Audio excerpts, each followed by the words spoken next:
Hello বন্ধুরা, তো চলে এসেছি আরও একটা নতুন মিনি ব্লগ নিয়ে। তো আমি যাচ্ছিলাম ফুচকা খেতে। তো আজ ছিল মহাদশমী। তো আজ আমাদের এখানে বিসর্জন নয়, আজ এখানে অনুষ্ঠান হবে, কাল হবে খিচুড়ি। তো তারপর দিন মানে রবিবার হবে বিসর্জন।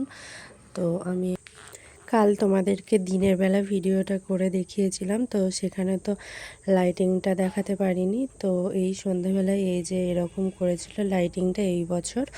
তো বোর্ড লাইটিং ছিল, আর এই যে চেনকল যে লাইটিংটা ছিল এটা দুর্গাপুজোয় দেখেছিলাম যে অনেক প্যান্ডেলেতে কাপড়ের সাথে এরকম মানে লাইটিংটা ছিল। তো আমি পাড়াইতে চলে এসেছি ফুচকা খেতে। তো সেই ক্লিপটা আমি নিইনি, আমি ফুচকা খেয়ে বাড়ি চলে এসেছি।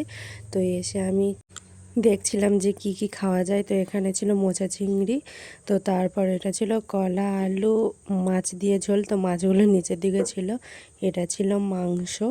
তো আমি তো মাংস খাই না, আর সন্ধ্যাবেলা ওইসবগুলো কিছুই খেলাম না। তো এখানে ছিল লুচি। তো আমি বসে পড়েছি সিমুই আর লুচি নিয়ে। তো আমি সন্ধ্যাবেলা এটাই খেয়েছিলাম। তো গুড নাইট, সবাই ভালো থেকো।